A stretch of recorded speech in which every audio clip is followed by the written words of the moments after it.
I'm good. How are you? I'm good, thank you. Good. Good. How's school? Have you started back at school yet? Yes, we have. When did you start then? When did you go back? I started 2 weeks ago.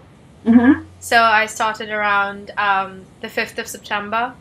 Oh, okay, great. How has it been? It's been good. Yeah? How was your holiday? Yeah, it was good, yeah. It was kind of like a working holiday, so I was working throughout, but it was nice, yeah, very nice and hot, so yeah. Something you don't get much of in the UK. I know, it's very rare, so yeah, that was good. It was brilliant.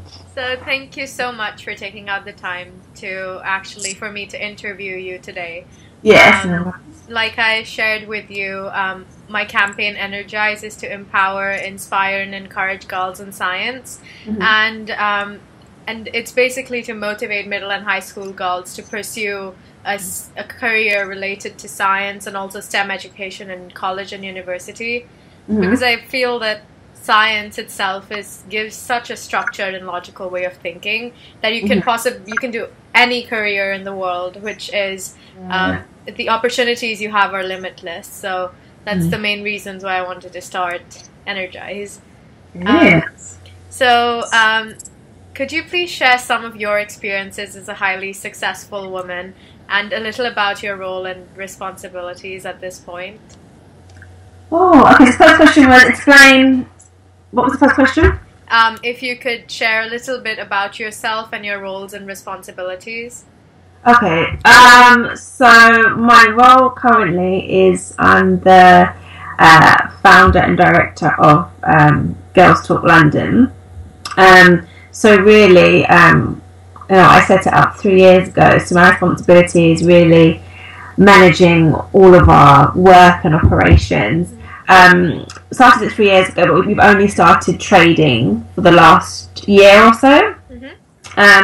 So my responsibilities is essentially developing programs that encourage young girls and women to pursue careers in male-dominated sectors.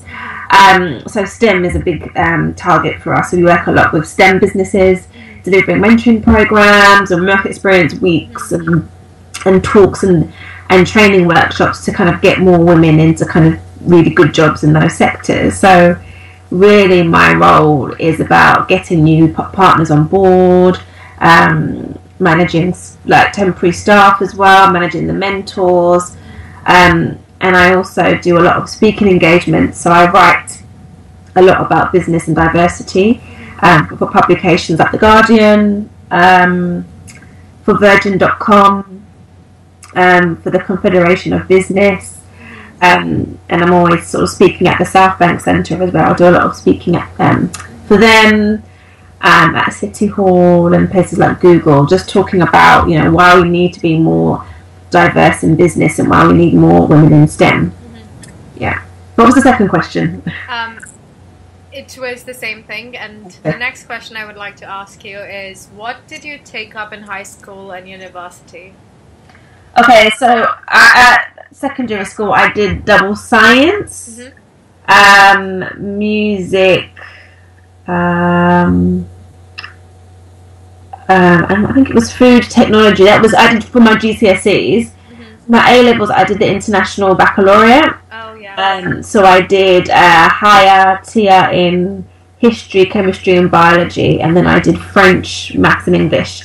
And I wanted to do medicine. So that was what I originally wanted to do. I wanted a career in medicine. But then I just missed out on the grades. So I ended up doing biomedical science at Brunel University. Yeah.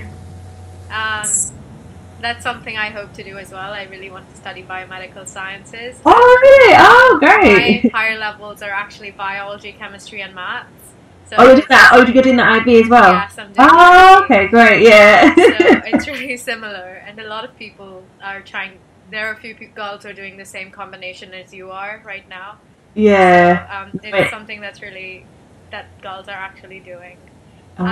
So what inspired you to take up the sciences at that time when it wasn't really common for girls to pursue a lot of science? I think the reason why, because I wanted to be a doctor, so you had to have the knowledge behind it. So I didn't particularly love science, to be honest, Mm-hmm. but I loved the idea of, helping people, the way that the body worked. So I knew that I had to do chemistry, even though I didn't necessarily like it, but I knew that it was a way for me to get my dream job. Yeah. Um, what was the most enjoyable part of your journey in doing biomedical sciences or studying STEM? I think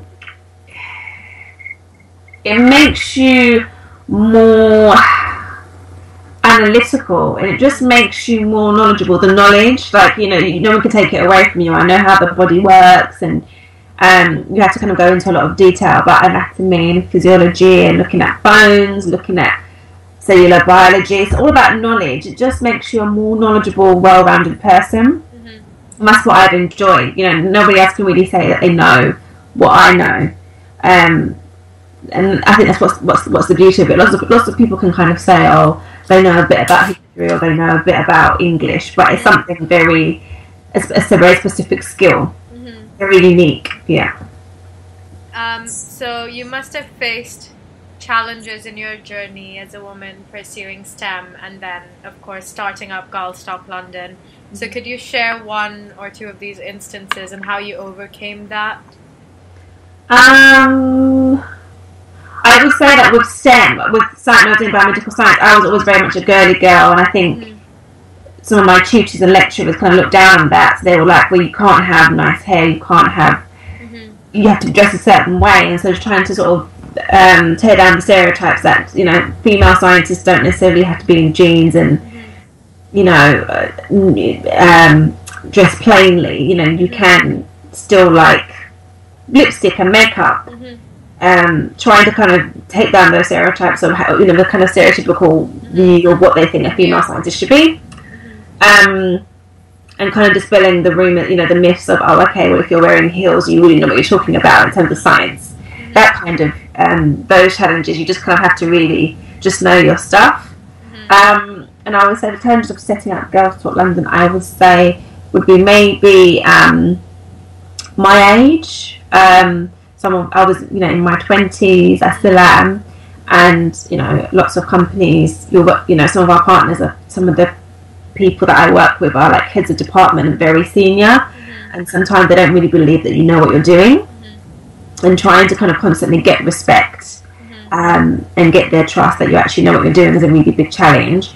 But it's just the way I've overcome that is just really kind of, persevering, making sure that I'm assertive and that I'm well prepared and I know my stuff. They ask me a question, I know the answer. That's how I've overcome it. So did you face any trade-offs between your work and life balance when you were trying to manage both your career as well as maybe your social life? Manage. So can you just repeat that because you cut off a little bit? Did you face any trade-offs maintaining a work-life balance as such when you were setting up Girls Talk London? Yes, I mean, I have to, there's sometimes when I have to work weekends. Even now, I was at my desk by 9. After I had the call with you, I've still got lots to do. So you're working pretty much 16-hour days, working weekends. So it sacrifices. You're not going to be, enjoying your life as much, to be honest. You're really going to be, because you're trying to build something. Also, when you're starting out, your money is very low. You don't have a regular salary. So going out to drinks with your friends, you have to kind of say no because you're trying to build something. So it's a lot of sacrifice, and it's a lot of hard work. But sometimes, I do have, like I've worked really hard in the summer.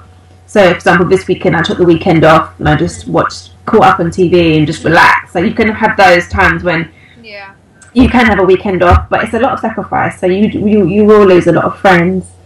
Family members won't understand what you're doing. But yeah, you just have to kind of keep going. So over the span of your career, did you see the role of women change a lot in the workplace?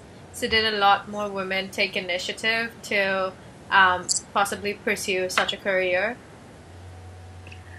I I think the problems are still there, to be honest. I've not really seen much change. There are still a lot of issues about, there are a lot of women that do have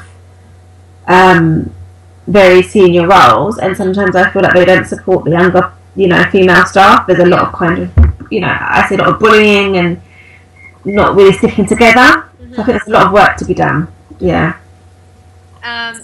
Having such a successful career, what advice would you give young girls who want to pursue STEM? Oh, I would say do it, because it makes you stand out. Lots of people have history degrees and English degrees galore. If you're going for a graduate scheme, whichever business, and you're saying I've got a biology degree or a physics degree, you stand out. You want to be different. And we do need more women to study STEM subjects, but you're going to really kind of stand out, and you're going to look. Let's be real, you're going to look more intelligent. Nobody wants to say this, but somebody who is good at physics and maths and biomedical science, or a graduate employer, is going to look more intelligent than somebody, I have to be real, who's done the arts. That's just the way they view it, because you have to consume so much knowledge, and it's very, very difficult. So you show your intelligence. To study biology and chemistry, it's not easy. You can't wing it. There's a right and wrong answer, whereas with English and history, there's not really a right or wrong. It's more how you answer questions. But with biology and maths, there's one right answer. So you show that you're very, very knowledgeable. So I would just say that's kind of what's going to make you, what's going to make you stand out. Yeah. Yeah. Lastly, do you have any advice for me on my campaign and how I can move forward with it? I would just, like I said before, just keep, really utilise social media. So it's a kind of a hidden free tool. So definitely kind of think about how you can kind of keep your blog going, Twitter, Facebook, Instagram, like really kind of post regularly on them and try and build up a following there. That would be my advice. And also try and get, utilise things like WhatsApp. If your audience is young girls, what are they using? WhatsApp, Snapchat, sending out messages, getting your, friends and peers, everyone that you know, to kind of share what you're doing. That's how you're going to kind of start a movement, really, is what I would say.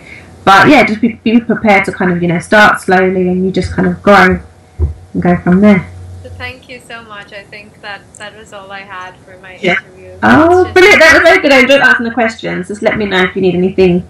Yeah. Also, I contacted Think Big. Oh, yes. Applied for the first funding.